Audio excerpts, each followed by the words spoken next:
에제키엘서 1장. 에제키엘이 환시를 보다.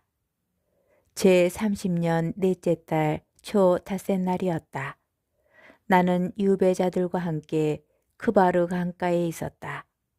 그때 하늘이 열리면서 나는 하느님께서 보여주시는 환시를 보았다. 그달 초 닷새 날 곧 여호야킨 임금의 유배 제5년에 주님의 말씀이 칼데아인들의 땅 크바르 강가에 있는 부주의 아들 에제키엘 사제에게 내리고 주님의 손이 그곳에서 그에게 내리셨다. 주님의 발현. 그때 내가 바라보니 북쪽에서 폭풍이 불어오면서 광채로 둘러싸인 큰 구름과 번쩍거리는 불이 밀려드는데 그 광채 한가운데는 불 속에서 빛나는 금붙이 같은 것이 보였다. 또 그 가운데에서 네 생물의 형상이 나타나는데 그들의 모습은 이러하였다. 그들은 사람의 형상과 같았다. 저마다 얼굴이 넷이고 날개도 저마다 넷이었다. 다리는 곧고 발바닥은 송아지 발바닥 같았는데 광낸 구리처럼 반짝거렸다. 그들의 날개 밑에는 사방으로 사람 손이 보였고 네 생물이 다 얼굴과 날개가 따로 있었다. 그들의 날개는 서로 닿아 있으면서 나아갈 때는 몸을 돌리지 않고 저마다 곧장 앞으로 갔다. 그들의 얼굴 형상은 사람의 얼굴인데 넷이 저마다 오른쪽은 사자의 얼굴이고 왼쪽은 황소의 얼굴이었으며 독수리의 얼굴도 있었다. 이것이 그들의 얼굴이었다. 그들의 날개는 위로 펼쳐진 채 저마다 두 날개는 서로 닿고 다른 두 날개는 몸을 가리고 있었다. 그들은 저마다 곧장 앞으로 나아가는데 몸을 돌리지 않고 어디로든 영이 가려는 곳으로 갔다. 그 생물들 가운데에는 불타는 숯불 같은 것이 있었는데 생물들 사이를 왔다 갔다 하는 횃불의 모습 같았고 그 불은 광채를 낼 뿐만 아니라 그 불에서는 번개도 터져 나왔다. 그리고 생물들은 번개가 치는 모습처럼 나왔다 들어갔다 하였다. 내가 그 생물들을 바라보니 생물들 옆 땅바닥에는 내 얼굴에 따라 바퀴가 하나씩 있었다. 그 바퀴들의 모습과 생김새는 빛나는 녹주석 같은데 넷의 형상이 모두 같았으며 그 모습과 생김새는 바퀴 안에 또 바퀴가 들어있는 것 같았다. 그것들이 나아갈 때에는 몸을 돌리지 않고 사방 어디로든 갔다. 바퀴의 테두리는 모두 높다랗고 보기에 무서운 데다 그 네 테두리 사방에 눈이 가득하였다. 그 생물들이 나아가면 그 곁에서 바퀴들도 나아가고 생물들이 땅에서 떠오르면 바퀴들도 떠올랐다. 어디로든 영이 가려고 하면 생물들은 영이 가려는 그곳으로 가고 바퀴들도 그들과 함께 떠올랐다. 그 바퀴들 안에 생명의 영이 있었기 때문이다. 생물들이 나아가면 바퀴들도 나아가고 생물들이 멈추면 바퀴들도 멈추었다. 또 생물들이 땅에서 떠오르면 바퀴들도 그들과 함께 떠올랐다. 그 바퀴들 안에 생물의 영이 있었기 때문이다. 그 생물들 머리 위에는 빛나는 수정 같은 궁창의 형상이 무섭게 자리 잡았는데 그들 머리 위로 펼쳐져 있었다. 그 궁창 밑에서 생물들은 두 날개를 서로 맞닿게 펴고 나머지 두 날개로는 몸을 가리고 있었다. 그들이 나아갈 때에는 날개 소리가 들리는데 마치 큰 물이 밀려오는 소리 같고 전능하신 분의 천둥 소리 같았으며 군중의 고함 소리, 진영의 고함 소리 같았다. 그러다가 멈출 때에는 날개를 접었다. 그들 머리 위에 있는 궁창 위에서도 소리가 들려왔다. 그러다가 멈출 때에는 날개를 접었다. 그들의 머리의 궁창 위에는 청옥처럼 보이는 어좌 형상이 있고 그 어좌 형상 위에는 사람처럼 보이는 형상이 앉아 있었다. 내가 또 바라보니 그의 허리처럼 보이는 부분의 위쪽은 빛나는 금붙이와 같고 사방이 불로 둘러싸인 것 같았다. 그리고 그의 허리처럼 보이는 부분의 아래쪽은 불처럼 보였는데 사방이 광채로 둘러싸여 있었다. 사방으로 뻗은 광채의 모습은 비 오는 날 구름에 나타나는 무지개처럼 보였다. 그것은 주님 영광의 형상처럼 보였다. 그것을 보고 나는 얼굴을 땅에 대고 엎드렸다. 그때 나는 말씀하시는 분의 소리를 들었다. 에제키엘 2장. 에제키엘이 소명을 받다. 그분께서 나에게 말씀하셨다. 사람의 아들아, 일어서라. 내가 너에게 할 말이 있다. 그분께서 나에게 말씀하실 때 영이 내 안으로 들어오셔서 나를 일으켜 세우셨다. 그때 나는 그분께서 나에게 말씀하시는 것을 들었다. 그분께서 나에게 이렇게 말씀하셨다. 사람의 아들아, 내가 이스라엘 자손들, 나를 반역해온 저 반역의 민족에게 너를 보낸다. 그들은 저희 조상들처럼 오늘날까지 나를 거역해왔다. 얼굴이 뻔뻔하고 마음이 완고한 저 자손들에게 내가 너를 보낸다. 너는 그들에게 주 하나님이 이렇게 말한다 하고 말하여라. 그들이 듣든 또는 그들이 반항의 집안이어서 듣지 않든 자기들 가운데에 애언자가 있다는 사실만은 알게 될 것이다. 그러니 너 사람의 아들아, 그들을 두려워하지 말고 그들이 하는 말도 두려워하지 마라. 비록 가시가 너를 둘러싸고 내가 전갈 때 가운데에서 산다 하더라도 그들이 하는 말을 두려워하지 말고 그들의 얼굴을 보고 떨지도 마라. 그들은 반항의 집안이다. 듣든 말든 너는 그들에게 나의 말을 전하여라. 그들은 반항의 집안이다. 너 사람의 아들아, 내가 너에게 하는 말을 들어라. 저 반항의 집안처럼 반항하는 자가 되지 마라. 그리고 입을 벌려 내가 너에게 주는 것을 받아 먹어라. 그래서 내가 바라보니 손 하나가 나에게 뻗쳐 있는데 거기에는 두루마리 하나가 놓여 있었다. 그분께서 그것을 내 앞에 펴 보이시는데 앞뒤로 글이 적혀 있었다. 거기에는 비탄과 탄식과 한숨이 적혀 있었다. 에제키엘 3장. 그분께서 또 나에게 말씀하셨다. 사람의 아들아, 내가 보는 것을 받아 먹어라. 이 두루마리를 먹고 가서 이스라엘 집안에게 말하여라. 그래서 내가 입을 벌리자 그분께서 그 두루마리를 입에 넣어주시며 나에게 말씀하셨다. 사람의 아들아, 내가 너에게 주는 이 두루마리로 배를 불리고 속을 채워라. 그리하여 내가 그것을 먹으니 꿀처럼 입에 달았다.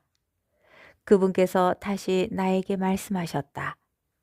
사람의 아들아, 이스라엘 집안에게 가서 그들에게 내 말을 전하여라.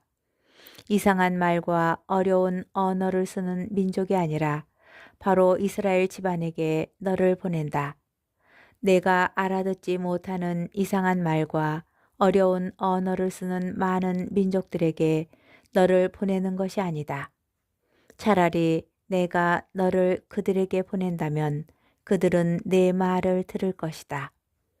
그러나 이스라엘 집안은 내 말을 들으려 하지 않을 것이다. 이스라엘 집안은 모두 이마가 단단하고 마음이 굳은 자들이어서 내 말을 들으려 하지 않을 것이다. 보아라, 내가 내 얼굴도 그들의 얼굴처럼 단단하게 만들고 내 이마도 그들의 이마처럼 단단하게 만들었다. 내 이마를 바위보다 단단하게 하여 금강석처럼 만들었다. 그러니 그들을 두려워하지 말고 그들의 얼굴을 보고 떨지도 마라. 그들은 반항의 집안이기 때문이다. 그분께서 계속 나에게 말씀하셨다. 사람의 아들아, 내가 너에게 하는 말을 모두 마음에 받아들이고 귀담아 들어라. 그리고 내 동포 유배자들에게 가서 일러라. 그들이 듣든 말든 주 하느님이 이렇게 말한다 하고 그들에게 말하여라. 그런 다음 영이 나를 들어 올리시는데 주님의 영광이 머무르던 그 자리에서 위로 올라갈 때 큰 진동 소리가 내 뒤에서 들렸다. 그 큰 진동 소리는 생물들의 날개가 서로 부딪히는 소리와 그 곁에 바퀴들에서 나는 소리였다. 이렇게 영이 나를 들어 올려 데려가셨다. 그래서 내가 쓰라리고 초조한 마음으로 가는데 주님의 손이 나에게 무겁게 내리셨다. 나는 크바르 강가에 사는 이들, 곧 텔 아비브에 사는 유배자들에게 이르렀다. 그들은 바로 그곳에 살고 있었다. 나는 그곳에서 이래 동안 그들 가운데에 아연히 앉아 있었다. 예언자 파수꾼. 이래가 지난 다음 주님의 말씀이 나에게 내렸다. 사람의 아들아, 내가 너를 이스라엘 집안의 파수꾼으로 세웠다. 그러므로 너는 내 입에서 나가는 말을 들을 때마다 나를 대신하여 그들에게 경고해야 한다. 가령 내가 악인에게 너는 반드시 죽어야 한다고 말하는데도 내가 그에게 경고하지 않으면 곧 내가 악인에게 그 악한 길을 버리고 살도록 경고하는 말을 하지 않으면 그 악인은 자기의 죄 때문에 죽겠지만 그가 죽은 책임은 너에게 묻겠다. 그러나 내가 악인에게 경고하였는데도 그가 자기의 악과 자기의 악한 길에서 돌아서지 않으면 그는 자기 죄 때문에 죽고 너는 목숨을 보존할 것이다. 그리고 의인이 정의를 버리고 불의를 저지르면 내가 그 앞에 걸림돌을 놓아 그가 죽게 하겠다. 내가 그에게 경고하지 않으면 그가 한 의로운 행실들은 기억되지도 않은 채 자기 죄악 때문에 죽겠지만 그가 죽은 책임은 너에게 묻겠다.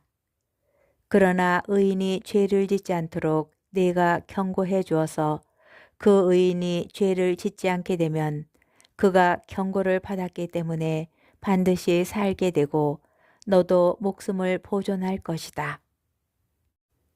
에제키엘이 벙어리가 되다. 그곳에서 주님의 손이 나에게 내리셨다. 그런 다음 주님께서 나에게 말씀하셨다. 일어나 넓은 계곡으로 나가라. 내가 그곳에서 너와 이야기하겠다. 그래서 내가 일어나 넓은 계곡으로 나가보니 전에 크바르 강가에서 본 것과 같은 주님의 영광이 그곳에 서 있었다. 나는 얼굴을 땅에 대고 엎드렸다. 그때 영이 내 안으로 들어오셔서 나를 일으켜 세우시자 주님께서 나에게 말씀하셨다. 내 집으로 들어가서 문을 잠가라. 너 사람의 아들아, 너는 이제 밧줄로 묶여서 사람들에게 나가지 못할 것이다. 더욱이 내가 내 혀를 입천장에 붙여 너를 벙어리로 만들어서 그들을 꾸짖지 못하게 하겠다. 그들은 반항의 집안이기 때문이다. 그러나 내가 너와 이야기할 때에 너의 입을 열어줄 터이니 너는 주 하느님이 이렇게 말한다 하고 그들에게 말하여라. 들을 사람은 듣고 말 사람은 말게 하여라. 그들은 반항의 집안이기 때문이다. 에제키엘 4장. 예루살렘이 적에게 포위된다. 너 사람의 아들아, 벽돌을 가져다가 앞에 놓고 그 위에 도성 하나를 곧 예루살렘을 새겨라. 그런 다음 그 도성에 포위망을 쳐라. 공격 보루를 세우고 공격 축대를 쌓아라. 또 지인을 치고 성벽 부수는 기계를 성 둘레에 놓아라. 그리고 너는 철판을 가져다가 너와 그 도성 사이에 철벽을 세우고 그 도성에서 얼굴을 돌리지 마라. 이렇게 그 도성을 포위하고 포위망을 좁혀라. 이것이 이스라엘 집안에게 보여주는 표징이다. 너는 또 왼쪽 옆구리를 바닥에 대고 누워서 그 위에 이스라엘 집안의 죄를 놓아라. 그렇게 누워있는 날수만큼 내가 그들의 죄를 짊어지는 것이다. 나는 그들 죄의 횟수만큼 날수를 정하였으니 곧 390일이다. 너는 그렇게 이스라엘 집안의 죄를 짊어져야 한다. 그 날수를 채운 다음에는 오른쪽 옆구리를 바닥에 대고 누워서 유다 집안의 죄를 짊어져라. 하루를 한 해씩으로 쳐서 40일 동안이다. 너는 포위된 예루살렘에서 얼굴을 돌리지 말고 팔을 걷어붙인 채 그 도성을 거슬러 애연하여라. 나는 너를 밧줄로 묶어서 내가 갇혀있는 기한이 다 찰 때까지 옆구리를 이쪽에서 저쪽으로 돌리지 못하게 하겠다. 너는 밀과 보리와 누에콩과 불콩과 기장과 기리를 가져다가 그릇 하나에 담아 내가 먹을 빵을 만들어라. 그리고 내가 옆구리를 바닥에 대고 누워있는 동안 곧 390일 동안 그 빵을 먹어라. 내가 먹는 음식은 저울로 달아 하루에 23깰씩 시간을 정해놓고 먹어라. 물도 양을 재어 하루에 6분의 1 흰씩 마시는데 그것도 시간을 놓고 마셔라. 너는 그 빵을 보리빵처럼 구워 먹는데 사람들이 보는 앞에서 인분으로 불을 피워 구워라. 그런 다음 주님께서 또 말씀하셨다. 내가 이스라엘 자손들을 민족들 사이로 내쫓으면 그들은 그곳에서 이처럼 부정한 빵을 먹을 것이다. 그러나 나는 이렇게 말씀드렸다. 아, 주 하느님, 저는 저 자신을 부정하게 만든 일이 없습니다. 저는 어려서부터 지금까지 저절로 죽거나 맹수에게 찢겨 죽은 짐승의 고기를 먹지 않았습니다. 부정한 고기가 제 입속으로 들어온 적이 없습니다. 그러자 주님께서 나에게 말씀하셨다. 좋다. 그러면 인분 대신 새똥을 쓰도록 허락한다. 그것으로 불을 피워 빵을 구워라. 주님께서 또 나에게 말씀하셨다. 사람의 아들아, 내가 이제 예루살렘의 양식을 끊어버리겠다. 그래서 그들은 걱정에 쌓여 빵을 저울로 달아먹고 놀라서 떨며 물도 양을 재어 마실 것이다. 그들은 빵과 물이 모자라 하나같이 놀라면서 자기들의 죄 때문에 쓰러져 갈 것이다.